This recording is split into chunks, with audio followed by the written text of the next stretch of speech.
bi nga xamante ni na nekk na au cœur du débat national wax na ko sànq célébrité yi léegi fu ne ku ne li ngay tiitaroo mooy test gi ma dem résultat test yi waaw ku ci nekk yaa ngi jël sama matuwaay daal balaa dara xew voilà cu noo jàngatee vague boobu célébrité yi monde showbiz bi amal ci wàllu test yi pour jël seen matuwaay daal. waaw xam nga déjà da ngay gis ne ku nekk mu ngi bëgg a prouver que feebarul mu ngi bëgg a prouver que voilà moom real la comme ni ko américain di woowee am real man mais li am solo rek loolu aussi lu am solo la dem defi dépistage c'est vraiment important parce que dépistage le test il est confidentiel diñ ko siiwal lu dul yow yaa bëgg ñu siiwal ko donc bu fekkante ni da ngaa def dépistage pour ngay ut luy prouver la neexee nga fësal ko Sénégalais yi mais les Sénégalais aussi ne demandent aucun compte c'est-à-dire que Sénégalais bi demandewul kenn soo demee dépister wax ñu mu demee forcé wuñ la ko parce que dañ ne c'est confidentiel. kon yow loolu cuun di nga ci revenir laal la c'est important.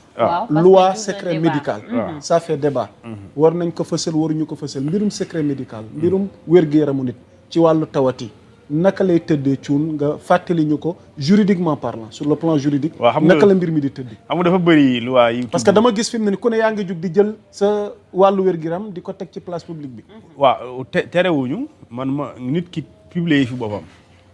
li ñuy tere mooy nga publier fi jàmbur sans son consentement c'est là où se trouve l'infraction mais man ma am sama résultat publier ko ça parce que dañ ne kenn amul sañ-sañ publier ko sax lu dul l'intéressé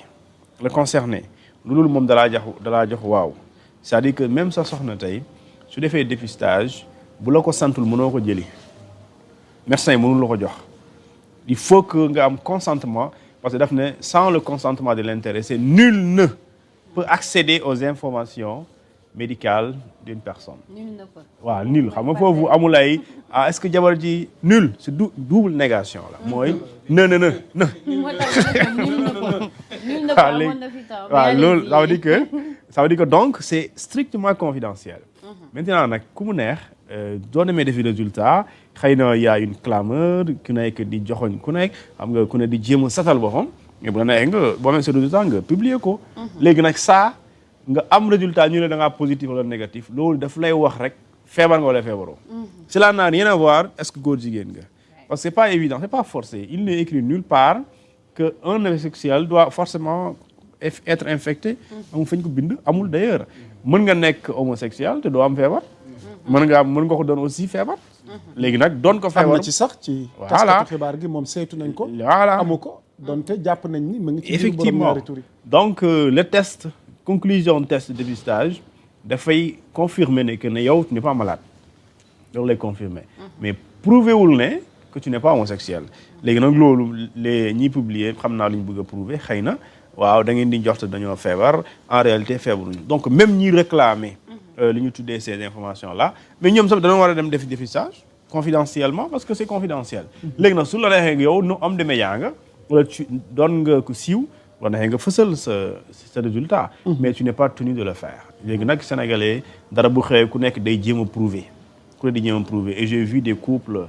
publier des bulletins de seen information médicale parce que dañ leen doon commencer di joxoñu baaraam tuuma et loolu aussi baax na si bu dee ci moom cas bu baax na si la plupart des célébrités en réalité lu tax ñuy def publication yi mooy dafa am cette fameuse liste buñ fi doom laam-laamee xam nga boo seetloo même Sanekh il a porté plainte au niveau de la du cybersécurité parce que tout simplement ñoom ñooñu Sanekh consort ak ñi ma mën a citer ñu gën a siiw ñoom Bastoun ñoom Biggi ñooñu ngay dégg ñëpp c'est parce que dafa am une personne boo xam ne nekkul Sénégal moom moo toogoon di lim seen tur yi naan diw ak diw ak diw ci la ñu bokk ay borom ñaari tur lañ et que wóoru sax que ni feebar bi am nañ ko looloo indi challenge test résultat test yi ngeen gis ci réseaux sociaux yi juum. léegi nag il faut que ñu bëgg a jël ay mbirum li am nii ñu jàpp ne fola wala ñu koy fooye parce que li ma gis ci réseaux sociaux yi c'est un peu comme challenge lañ ko jëlee test bi alors que le débat dépasse même le test le cadre d'un test. Le débat il s'agit de quoi? Il s'agit d'une mise en danger de la vie de tous les Sénégalais d'ailleurs et de tout cela ñiy dund parmi nous quand je dis mise en danger mooy ay nit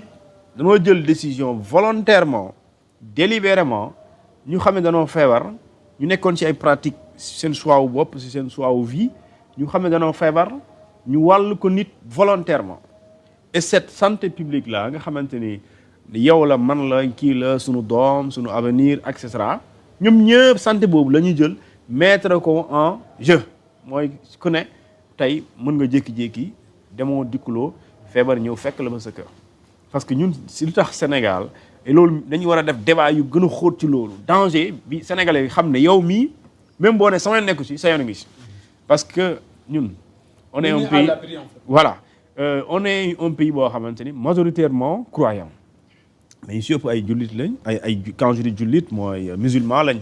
te musulman dañuy faral di wax ne le musulman a le droit d'épouser jusqu'à 4 femmes c'est un droit léegi nag su la neexee nga renoncer léegi nag yow supposons nga dem takk ñeenti soxna yow def sa soxna yi ñëpp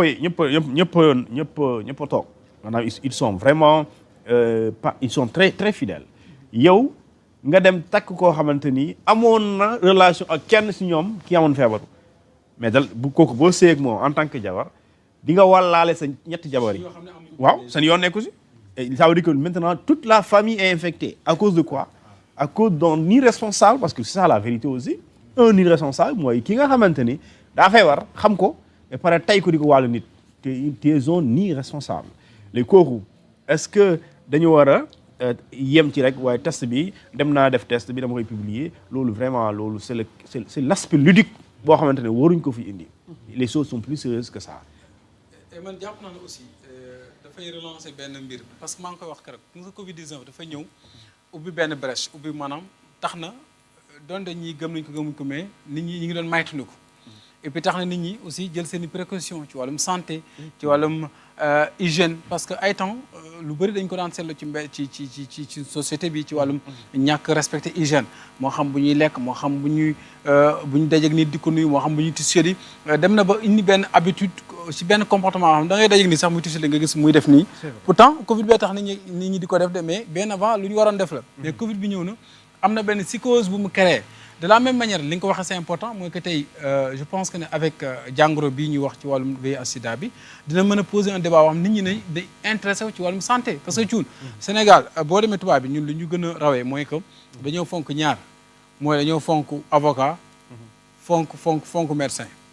avocat ak médecin ak ku lay jàngal moom ñett yi dañ koo jox cër ci kenn ku ci nekk da nga koy wutal sa bopp c'est-à-dire que tey jii war nañ fexe ba gën a inciter nit ñi ñu dem ci wàllum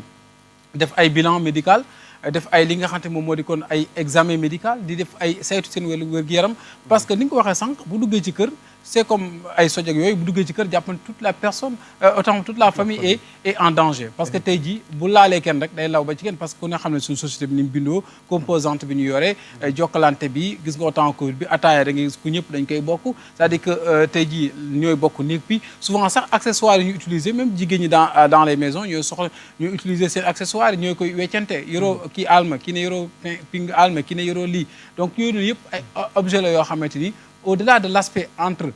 nit ki seq maanaam rapport sexuel bi mën na am yeneen moyen de transmission yoo xamante mooy gën a lawal jàngoro bi ci kër yi je pense que loolu aussi nekk loo xamante d'ailleurs même d'où l'importance au niveau du ministère de la santé ñu relancer def en mise en place tous les dispositifs nécessaires pour que ñu gën a vraiment conscientiser la masse mais également ñu gën a fexe ba jumtuwaay ñu war a mën a teg sur place l'arsenal bi ñu mën a génne pour que ñu stopper c'est l'évolution de cette maladie bi nga xam tey jii ay jamono xewoon na fi fàtte woon nañ ko entre temps mais tey ñëwaat na soulever waat beneen débat donc je pense que ne lu am solo ngay expliquer nii par rapport ak contamination bi ak danger bi nga xamante ni mën na dal kenn ku ci nekk day ngay xool sax man fi ne ba tey ñëw maa dem woto ji maa ngi mel ne lu kenn xamul ne dafa ne danaa wut samay accessoires yi bopp donc dafay dem ba indi benn psychose da ngay mujj ba nit ñi dañuy ragalante dañuy tiitante et que loolu jàpp naa ne lu ñu war a mën a jël ay matuwaay je vous laisse continuer. Et d'où même l'importance des deux expressions yi mujjee ci communication madame le ministre le ministre de la santé mooy quand il parle de prévention et la promotion de la santé publique foofu la sens bi nekkee mooy xam voilà prévention bi mooy askan bi prévention fagaru dañu war a fagaru balaa leneen sax di leen dal fagaroo gën faju loolu waaw léegi nag lenn bu leen dalee dañ ci war a jóg woo ñëpp ñu xam ne ku ne da nga am rôle boo ci war a jouer pour que lii dal ñu ku nekk fexe ba ñu stopper lu ñu tuddee cette transmission bi nga xamante ni bu amee ñun ñëpp lay mettre en danger et loolu am solo la. am tout à l'heure yaa ngi wax parce que ñun depuis presque 2 semaines on parle que d'un mode plutôt de transmission du VIH bi nga xamante ni sexuellement lañ koy tuddee mais il y a d'autres modes de transmission parce que tey ustensiles yooyu ngay wax par exemple quand on parle des salons de coiffure mais tey ñi nga xamante ni ñoom ñoo feebar ñuy jàpp leen dugal leen ci kaso bi nee nañ ëpp nañu une dizaine de personnes mais ñooñu dañ doon dem ci salon yi di wotu mais ñooñu tey man daf maa leer ne suñu nit ñi xamoon seen salon yi ñu doon wotoo ñi la daan dem di wotu foofu dañuy bàyyi donc ça veut dire que lii sax économiquement socialement day laal ça veut dire que si le salon te am na ci ñoo xamante ni man voilà mais dañuy arrêté da nga koy xool si yow rek c'est-à-dire que suñ la waxee diw fii la doon woto ngeen doon tase foofu sëñ bi buñ ko ne dafa am feebar yow sa xel moo la dul may nga demaat fa et c'est normal c'est une conscience da ngay doo dem léegi su boobaa kooku salon boobu day sentir ne sama clients yi de ñu ngi commencé daw parce que feebar bi ñu wax ne diw da doon ñëw fi moo tax ñëwul donte mën nga jël say matukaay parce que am na salon am na yoo xamante ni buñ lay wot dinañ fexe ba objet yi ñuy utiliser dañ koy désinfecter wala dinañ fexe ba mën nañ maîtriser wot ba duñ la dagg parce que quand je dis duñ la dagg mooy avec la tondeuse duñ la ko daggee parce que lame lañ lay defee étifo te lame boobu noonu usage unique la. waaw léegi am na ñoo xamante ni am na ñu aay ñoo xamante ni mën nañ la wot ba nga pare mais avec la tondeuse duñ la gaañ léegi nag fuñ la mën a daggee te loolu moom professionnellement même bu dee aay nga mën nga ko dagg nit mooy booy utiliser lame bi di étifo foofu moom mën nga ko dagg mais lamset boobu duñ ko utiliser ci ñëpp par exemple sooy wot da ngay ñëw mu dajji et peut-être ñenn ñi dañ koy xaaj ñaar étif voilà étifo la ba pare am salon de coiffure te damay wot mun naa ko non mun naa ko je sais bien le faire d'ailleurs comme daa yaa sa bopp de waaw après boobu ñu paree ñu dugg ci rox bi daan naa woon sama bopp sérieusement chaque vendredi maa doon woon sama bopp donc pour dire que loolu aussi ñi nga xamante ñoom ñooy salon yi sax war nañ dem ba sa intégrer loolu mooy fexe ba ñi nga xamante ne dañuy wootoo ci salon yi ñu utiliser yenn objets yi wala yenn bokkalaate yi et loolu sénégalais yi peut-être dafa tàmm mais mën nañ fexe ba loolu dañ et loolu nag bu fekkente ne ñun dañoo bëri lu ñuy bokk te li ñuy mën a wàllaate feebar loolu mën ci juddu dañuy fexe ba nag di ko gën a sellal di ko gën a yaatal et surtout ci sëy yi nga xamante ni borom kër yi dañuy am ñeenti soxna alors moom tamit dañu war a gën a fagaru maanaam gën a mën a yem nag gën a mën a maandu nga xamante ni parce que ñun Sénégal jàpp nañ ne góor am na droit tëradi mais jigéen amul droit tëradi moo tax même bu diree jigéen juumee góor du ko pardonné et pourtant góor day juum jigéen baal ko et pourtant ci kanamu yàlla vous êtes égaux da ngay bàkkaar la exactement mais ñun suñu société dafay juger que ne ku jigéen ki moom su defee erreur quand je dis juum mooy su demee ba juum ba beneen góor c'est ak moom ubbi sa jëkkër dañuy jàpp na yow c'est fini pour toi pourtant l'homme dañ koy pardonner loolu am na loo fàtte de xam ndax war nga ci mën a ñëw mooy impact au-delà de l'aspect économique yooyu ak social mais impact bi au niveau de la vie conjugale est-ce que tey jii nit ñi am seen soxna guddi gi naka la ban psychose dañuy demee est-ce que nit ñi duñ ne bala ma est-ce que duma dem xoole ji waat est-ce que c'est-à-dire que obligatoire avant le mariage daa mel ne kër Covid bi ni mu indi woon coow ci biir couple yi tamit damay ragal bi indi coow ci couple yi aussi moi c'est dit tey bu ñu si on prend le test comme étant lu ñu war a def dans tous les couples moi c'est dit tout de suite mënoo compter le nombre de divorces par exemple suñ ko waxtaanee mënoo compter le nombre de divorces parce que soo defee dépistage il se peut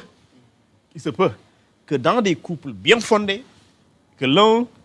des partenaires ñu découvrir ne dafa feebar suba mariage boobu day tas